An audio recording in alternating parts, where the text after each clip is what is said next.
All right, and we are live. Welcome back with Murphy Mac to another episode of the Fitness Beginner Podcast. Hope you all had a great Monday. It's going to be a good week this week. Today's podcast topic is going to be about my Ironman experience that I had this past weekend. If you've been following the podcast at all, you know that I've been training for an Ironman for several months now. And it was finally this weekend. I finally got the job done. And that's what we're going to talk about today, and how you can kind of use my journey as kind of a roadmap for your journey on getting started on whatever that goal is that you have, whether that be starting a fitness journey, getting in the gym, starting to lift weights, or even if you have like a race that you have in mind too. Maybe it's a 5K, marathon, Ironman, or whatever it is, Spartan race, something to that effect. Y'all can kind of use how I trained and what I did and kind of adjust that to your own schedule. So that's what we're going to get into today.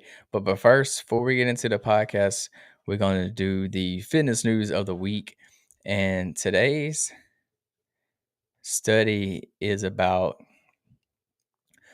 exercising or sports, endurance sports, and how safe or dangerous they can be.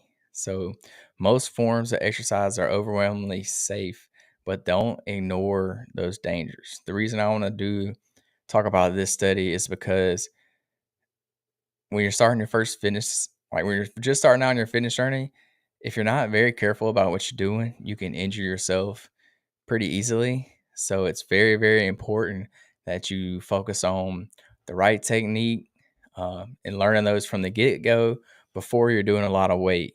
So later on in your journey, when you start adding weight on, you have the right technique, and it's going to keep you from getting injured. So that way you can stay in the gym and you can keep working towards those goals, because that's the whole idea. You don't want to make some progress, then get injured, lose all that progress, and then have to make it up, because then you're just kind of staying in the same place. You're going to be stuck.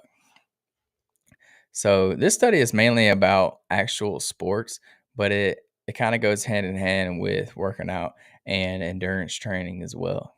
So it says the risk of serious injury from most sports and exercise are astonishingly small, according to the results of this 5-year study. They're pretty small, with the vast majority of people that participate in the amount of sports and working out just on a daily basis. So overall, it's not that many. It's pretty safe for the most part, but injuries do happen and they're very preventable. So if you just start preventing them from the get go, then you won't have to worry about them as much later on down the road.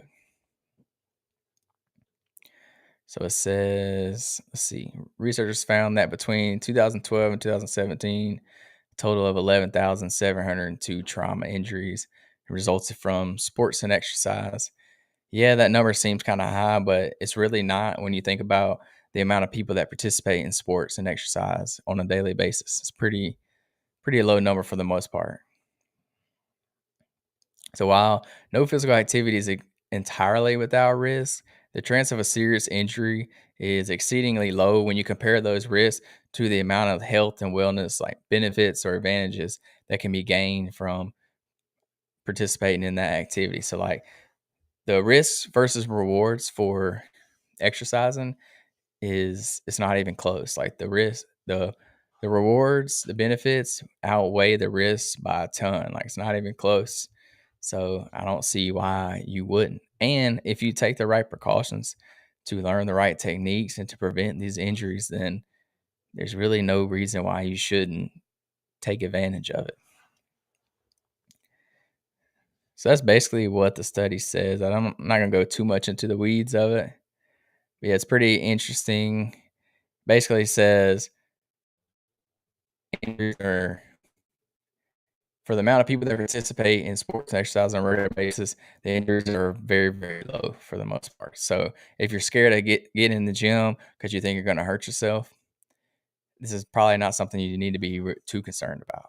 Or if you're concerned about it, don't load the bar up with a bunch of weight, or don't do things that you think you may hurt yourself doing or you don't know how to do. Get somebody to show you the right technique. Look up a YouTube video, practice it with no weights, do body weights, or put no weights on the bar or whatever it is you're trying to do. Start light. If you're trying to run, don't start just running 10 miles because you're probably not, you're going to hurt yourself. Start with the a little run walk action, then start with 1 mile running and just consistently add to it over time. And this prevents you from getting injury and hitting that plateau and having to start back over from all the progress that you just gained. So learn it right the first time, and you won't have to deal with the consequences later.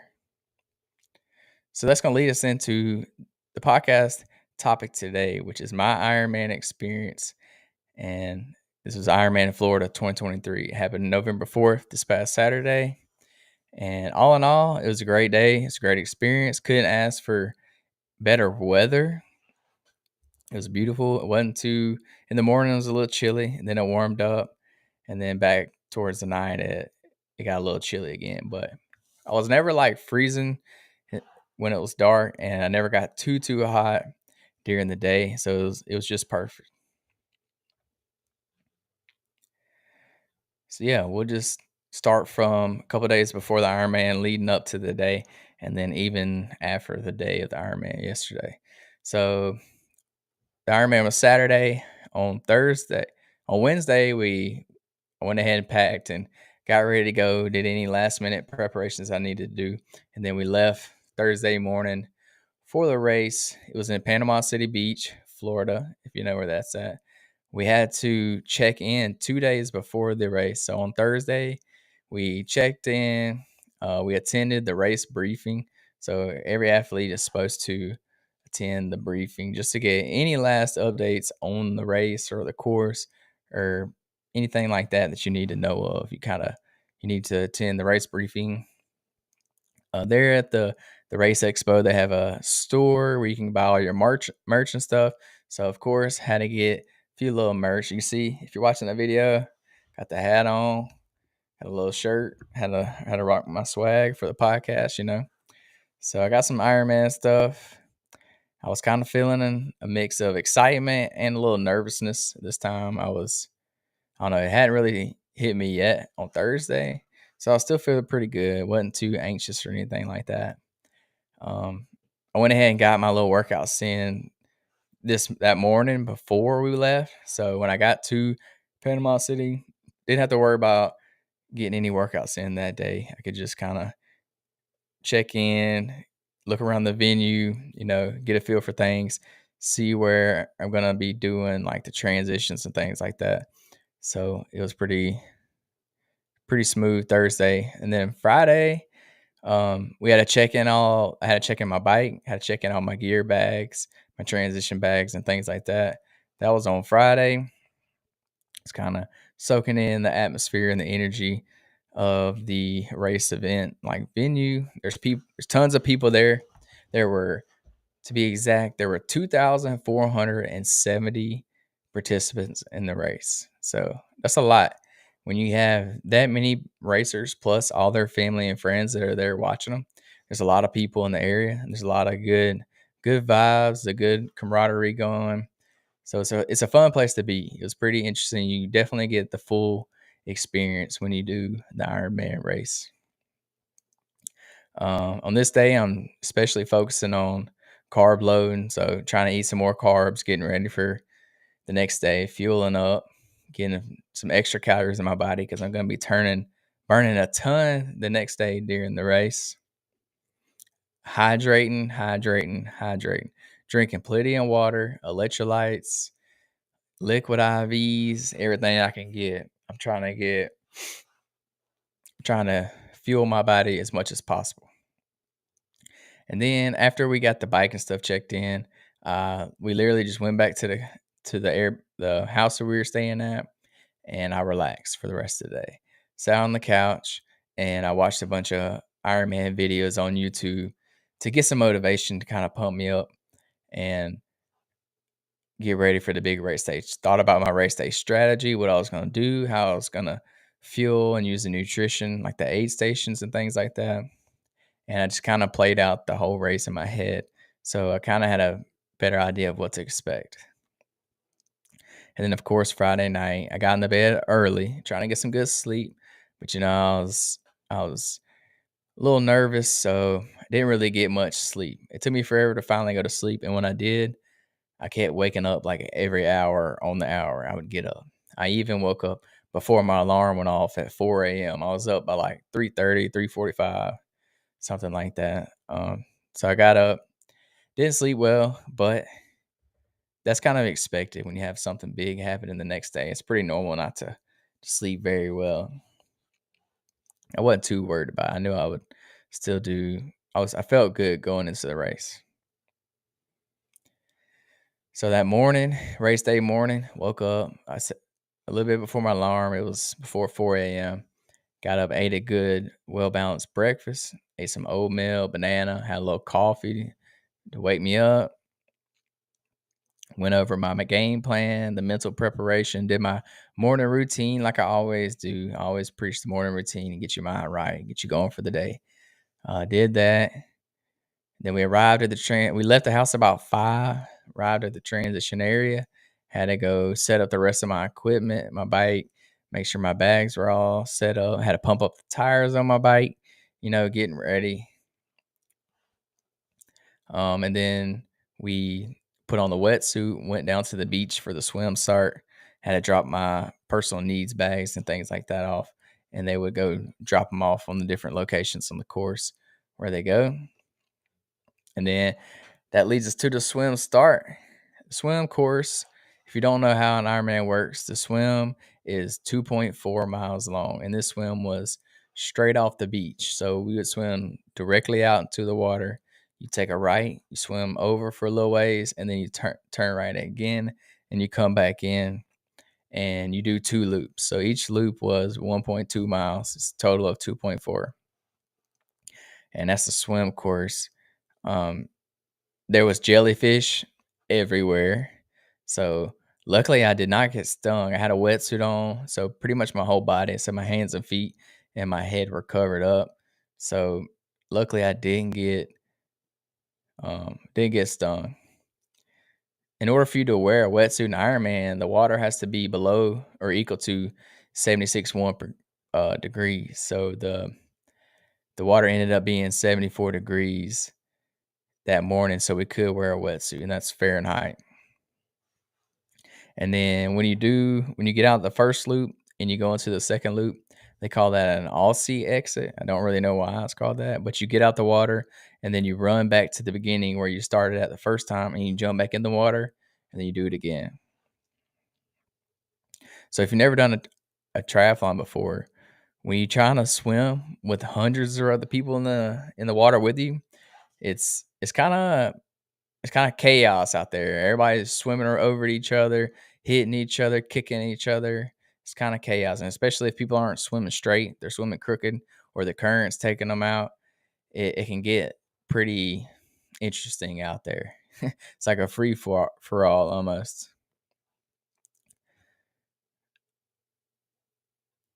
Yeah, the swim was the number one thing I was worried about. When I first started training, I was not very confident in my swim, so I picked up my training. I did more swim training than I did anything else because I knew I was lacking and I needed to get better. So I practiced and practiced and practiced, and I ended up doing way better on the swim than I thought I was going to do. Once I got in, like the wetsuit helps you a lot when it comes to swimming because it makes you more buoyant. Like it makes you almost float. And when you keep your body on top of the water, this is better for like not aerodynamics, but it's hydrodynamics. It helps you glide through the water better. It makes it a lot easier to swim when you're floating on top of the water rather than your feet dragging below the water. So once you find that right body position, it makes swimming 10 times easier. But yeah, the first lap, my goggles kind of filled up with water a little bit, and I tried to adjust them, and I finally got them about 3/4 of the way through. I finally got them to where they wasn't leaking, and then by the time I got on the second lap, I readjusted them, and they were perfect. They didn't leak at all on the second lap, so that was pretty good. I never had to deal with them fogging up and all, so didn't have to worry about that either, which was good. The swim, since it was the first discipline of the race, I really had to practice pacing myself. Like I didn't, I went or I thought I was going pretty slow. I actually did a lot faster than I thought, but I made sure not to push too hard on the swim because I knew I still had a bike and run after that, which was going to be pretty tough. So I held a pretty solid pace throughout the whole swim. Didn't go too slow, didn't go too fast. And I ended up doing the swim in an hour and 9 minutes, which my goal was an hour and a half. And I did an hour and nine. So about 21 minutes faster, which is really good. I was really proud of my swim. So that leads us to transition one. So we had a run from the beach all the way to the transition area, which is pretty far. It's probably, I don't even know, but it's a pretty good run. And you're running barefooted across the concrete, which doesn't feel good on your feet. My feet were hurting by the time I got to the transition area. But it's actually pretty cool. They have what they call strippers, and it's volunteers that will rip your wetsuit off for you. Because if you ever put a wetsuit on, they're kind of hard to get off. So they'll help you take it off so you don't waste a bunch of time trying to get out of it. So yeah, got into transition one. Quickly changed, tried to dry off as best I could, but didn't really dry off. I was soaking wet. Even when I put my socks on, they were still soaking wet.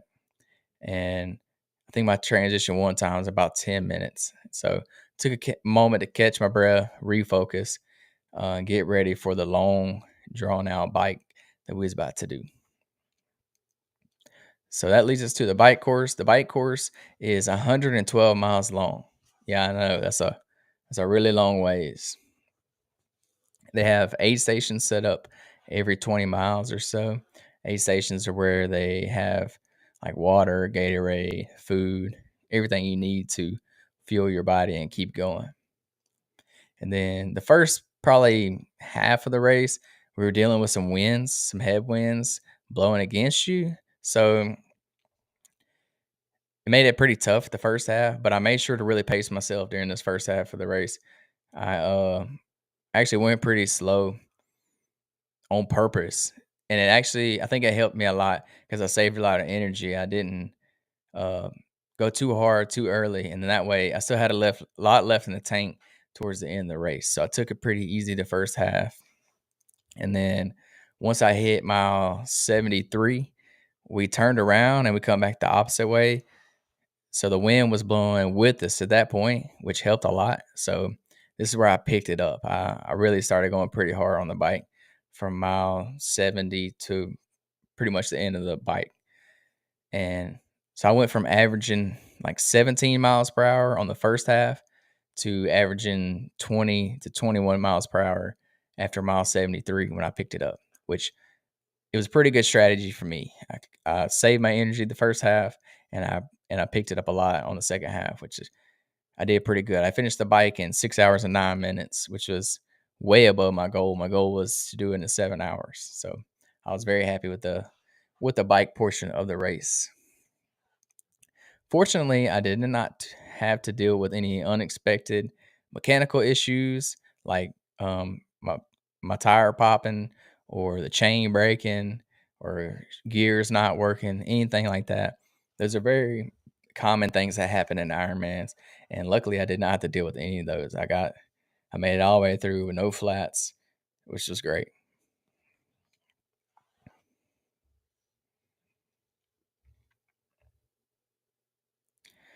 Um, let's see. Oh, those last 12 miles from mile 100 to mile 112 was miserable. Those were the longest 12 miles I've ever biked in my life. They were rough. Like I kept thinking the finish line was like 1 mile away, but for some reason, that 1 mile kept getting longer and longer and longer. I don't know what it was. I guess I was just ready to get off the bike at that point. But I could have sworn I was almost the finish line and it just kept going. I don't know what happened. I guess I misjudged how far I was going. As far as like my nutrition strategy on the bike was, since there was an aid station every 20 miles or so, I was eating something and drinking something at every aid station. I got a water and a Gatorade at every aid station, and then I would eat. They have like these energy gel things you can eat. I'd either eat that and I had a banana a couple times. So yeah, I was always eating something. Made sure to eat at least one or two things at every aid station. This way I stayed fueled and gave my body what it needed to keep going. And then as I was getting off my bike, I almost had a uh-oh when I picked my leg up over my seat to get off. It tried to like cramp up on me when I bent my leg, but I quickly straightened my leg back out and kept it from cramping. So that was good because if I had a cramp that early, I would have been in the bind on the run. So going into transition two, this we're going from the bike to the run at this point. It was a lot quicker. This transition was on like 7 minutes. Uh, all I have to do really is swap out my shoes for the run, put on my race belt, and that's about it. Get something to eat real quick. I had to reapply my sunscreen. That's critical. Gotta have the sunscreen on. You know, all the pale people out here would be struggling when it comes to the sun. But going into the run, I knew the run would probably be the hardest just because it was last, and running is probably the hardest on your body. So the run course is 26.2 miles, which is a marathon. And this course was you ran out 6.5 miles, you ran back in 6.5 miles, and you did that twice. And then they added like a little bit extra at the end where the finish line was at. That made up for the 0.2. So you do 2 loops of 6.5 miles and back. The run, this is probably the funnest part of the race because since it is a short little loop, there's so many fans and stuff that sit on the side and just root you on. Like there's so many family and friends there that they cheer for everybody. The camaraderie out there is great. Everybody's supporting you, hyping you up, telling you to go. Everybody makes signs, funny signs and things like that that you can read to kind of give you some motivation or make you laugh or anything like that to make it not so serious and you forget about how bad you're struggling at that moment. Because at some point, sometimes you can be hurting, you can be miserable, you can be ready to go home. So it kind of breaks things up a little bit and makes it a little more enjoyable. So the run for the first half, the half marathon, I really focused on pacing myself. So I try to run them pretty decent pace, not too fast, but not too slow. Try to just hold it steady. And I stopped at every aid station on the bike. I mean, on the run, they have aid station every mile to 1.5 miles. So my strategy was to just walk through the aid stations. So I would run all the way up to the front of the aid station, walk through it, get water, Gatorade, energy gel, banana, whatever it is I was getting. And then as soon as I got to the end, I would keep on running. The key to keeping my body cool, my heart rate low, was I dumped water and ice on me pretty much the whole time. Every time I went through an aid station, I was grabbing water and or ice and dumping on me, try to keep my body cool, keep my heart rate down as best I could. And this worked out. It helped a lot by not getting overheated. I never, besides walking through the aid stations, I never stopped to walk at all. So I pretty much ran the whole thing.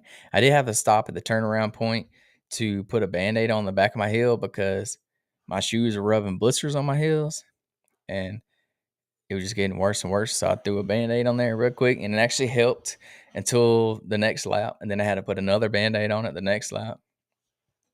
But other than that, that's the only times I stopped. I had to stop at the halfway point to pick up my personal needs bag. So at the 13.1 mile mark, I got some ibuprofen and a little electrolyte packs that I use to get some more electrolytes in my body. But I literally stopped for maybe 30 seconds and I was running again. But yeah, I thought the run would be the hardest. And in my opinion, I don't know. I don't really know which one I would say was the hardest. Probably the bike, just because it was so long. Like the bike took forever. I was on the bike for 6 hours and 9 minutes. That's a long time. And you're out there basically by yourself. The only other people out there are the people on the bike. So you're riding through woods, you're riding down the streets with cars past you, and it can get kind of lonely and boring after a while. 'Cause there's just an area you ride down the street. The run was a lot better because there's people all up and down the road. There are people standing on both sides of the road, cheering you on, hyping you up and stuff. So it made the run a lot better. So I would have to say the bike was probably the hardest. So that brings us to the finish line. The finish line is pretty unique. If you never watched the Ironman, they have this big, like, long red carpet, big old arch thing that has the time limits on it and stuff. It's pretty neat, and everybody lines up down the sides of it, and they root you on and cheer you on as you come to the finish line. So it's pretty neat. As soon as I got to the red carpet, like right where it starts, it's pretty long. I got to the end. They have like this little first timer's bell that you can ring if it's your first Ironman. So right before I got to the bell, my left leg cramped up, like locked up on me. I was like, of course it would do this now. As soon as I get to the right before the finish line, my leg gonna cramp up. And luckily it wasn't too bad. Like, it cramped up, I stretched it out real quick and had to walk for a second, and then I rang the bell as I was walking, and then by that time, it had kinda gone away, so I jogged it in for the last little bit, across the finish line, and it was awesome. It was amazing. Like, the overwhelming, like, sense of accomplishment is it's something you kinda have to experience for yourself. Like, it's one of those things you just gotta do it. You can't really put it in words. It was because you know that all that hard work you put in, all the training, the early mornings, the long rides, the long runs, all that training paid off. Like, you didn't do it for nothing. It was all worth it, and you finally got to see the reward and the benefit from all that training pay off. So it's a pretty unique experience. It's pretty fun. My first one ever. I really enjoyed it. I think I did a lot better than I expected. My goal was 14 hours. My total time ended up being 12 hours and 13 minutes. So, in my opinion, I kind of crushed it. I did good, a lot better than I expected. I'm very happy with my results and the way it turned out. I'm happy with the whole experience, honestly. It was a great day, a great weekend, and like Ironman puts on a huge um experience, like our whole race day, like from Thursday all the way up to Sunday after the race, they put on things for you to do throughout the race expo. So it's pretty unique. If you would ever do one, I'd highly encourage you to sign up and do one. You won't regret it, I promise. It is a little expensive, but uh, the like the money they charge for it, it's all accounted for. Like, you're not paying for nothing. You get a lot of stuff with included in what you pay for. So after the race on Sunday, they have a well, they have like a closing ceremony type deal where they give away all their world champion slots and stuff like that. Um, that's the next day, Sunday, and saying I was sore on Sunday was an understatement. I was sore. Like, my legs are still sore right now. Like, my legs probably the sorest they've ever been in their life. But oh well, that's just part of it. Let's see. Receiving the finisher's medal, that was pretty cool. Getting to see your family right at the end, the finish line, it's pretty enjoyable because a lot of my family was there, supporting me throughout the whole entire race, the swim, the bike, and the run, which helped a lot. Having somebody there in your corner, rooting you on, cheering you on, it helps a lot because there's some parts of that race where you just want to quit. You just want to give up. You don't know why you signed up to do this in the first place, to basically torture yourself. So having people there to support you is key. Thank you to my family for showing up. It was awesome having me out there, especially to experience that my first ever Ironman with me. I really enjoyed it. So yeah, reflecting on some of the highs and the lows.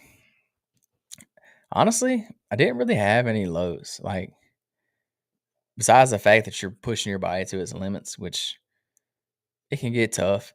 I had a positive mindset about it the whole time. Like, I'm one of those people when if I set my mind to it, I ain't stopping. Like, I'm gonna keep going till I finish. So I never got in my head to where I was like, I'm gonna quit. Like, I wanna give up. This absolutely sucks.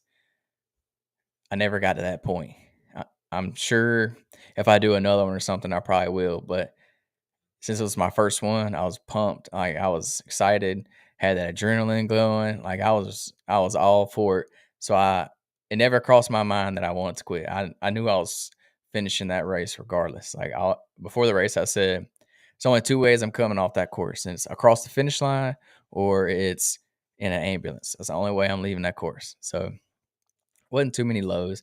I did mention like the bike was kind of rough, the wind blowing in you. I had people passing me up on the bike the whole time, which I'm very competitive. So when people pass me, it kind of made me mad, but I just had to stick to my plan and it all worked out because later on I ended up passing a lot of those people on the back half of the race because they went too hard at the start and I saved my energy. So I passed them up later on. So sticking to the race plan was key. But the bike did kind of after that 100-mile mark, the bike was rough. I'm not even gonna lie. It was pretty tough. The run, I never run a marathon in my life, so I was very impressed with myself. Uh, like I shocked myself because I didn't think I could run a marathon. Honestly, I never did it. The most I did in training was like 19 miles.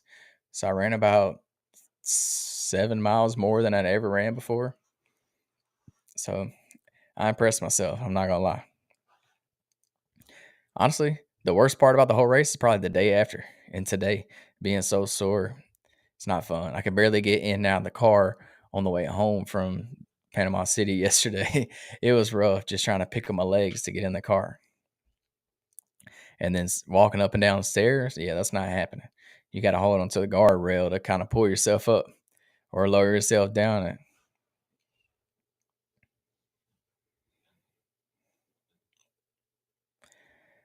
Tyler asked, "What was the hardest part of the Ironman?"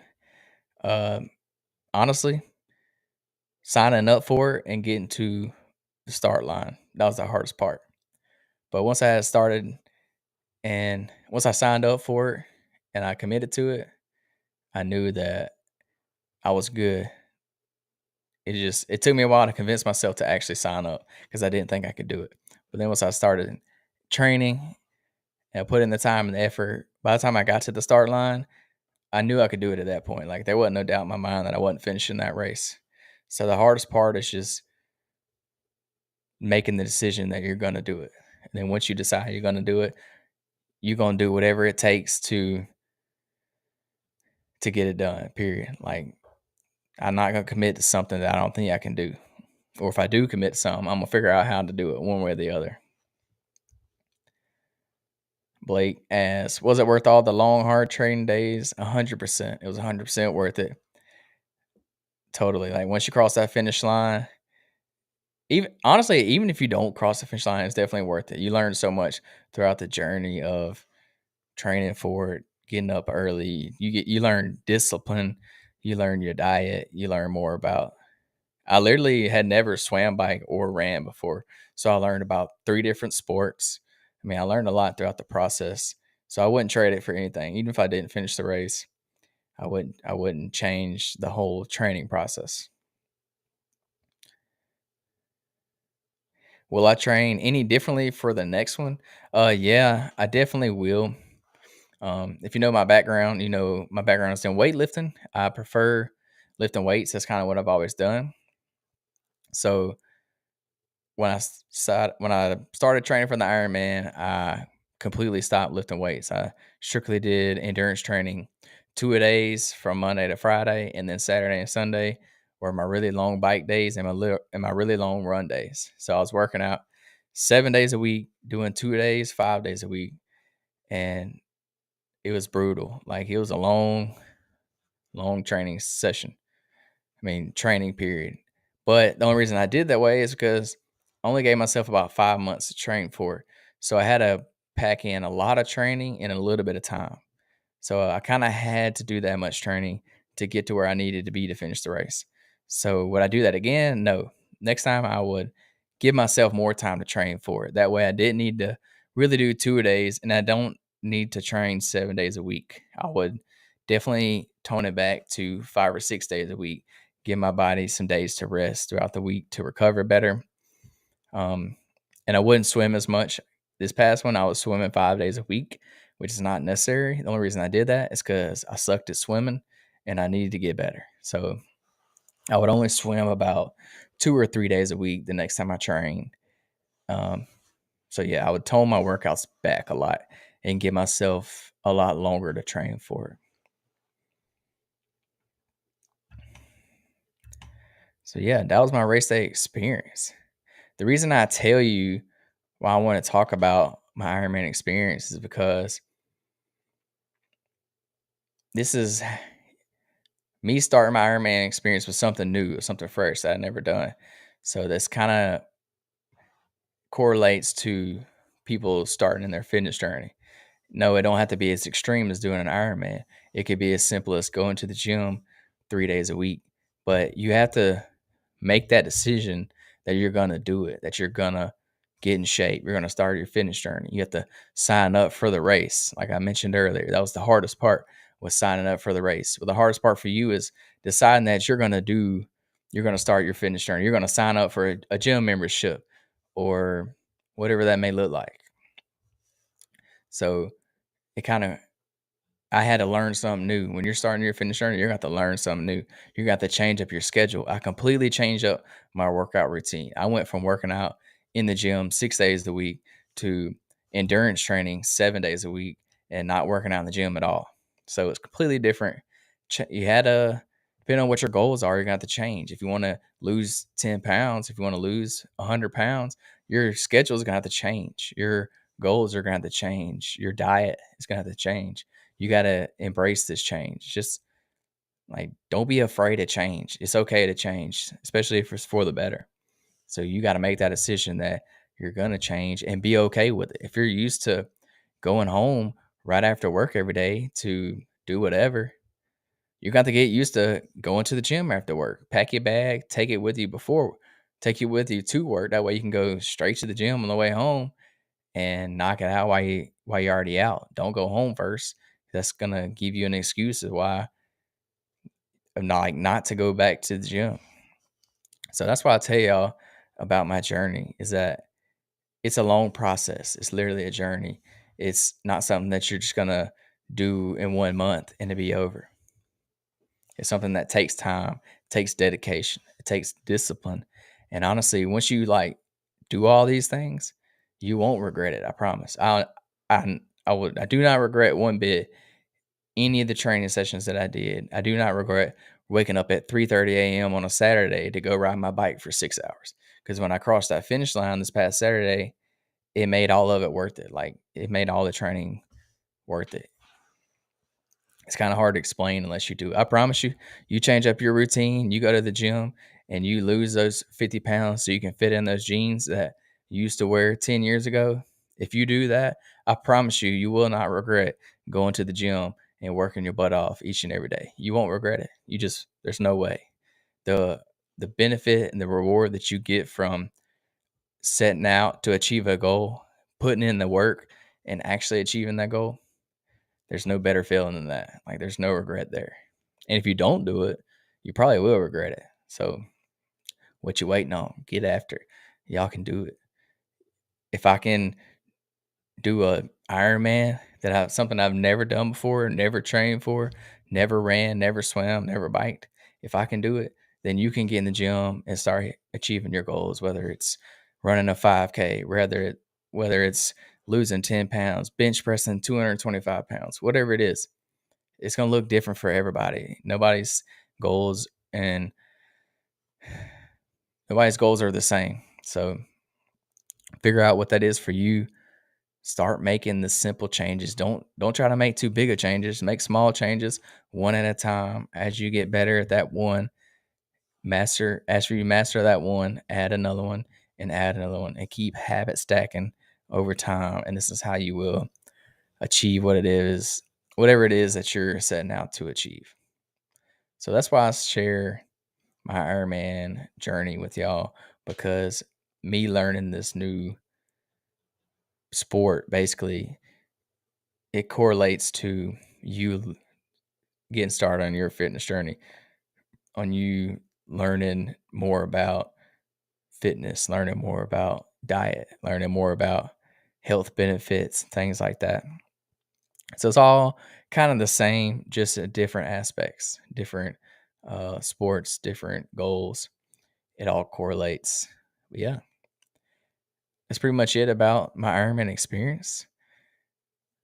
That's going to lead us to the fitness quote, motivational quote of the week. And it only makes sense to do it about endurance training. So the quote this week is: endurance is not just the ability to bear a hard thing, but to turn it into glory. I'll read it again. Endurance is not just the ability to bear a hard thing, but to turn it into glory. So this quote means that building up your endurance is not about doing the things that is hard.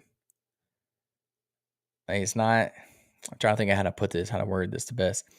It's not just doing the hard thing just because it's hard. It's doing the hard thing because you know there's glory at the end of the road. Like there's an ultimate goal at the end of the road, and to get to that goal, you have to build up the endurance to get through those obstacles to eventually get to the end of the road. If that makes sense.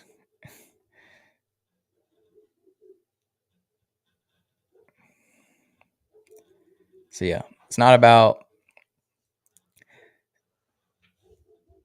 about putting in like the hard training days that nobody wants to do, that's not fun, so that when that final end day comes, it's all worth it. Like you get the glory for all those past hard training sessions that you put in.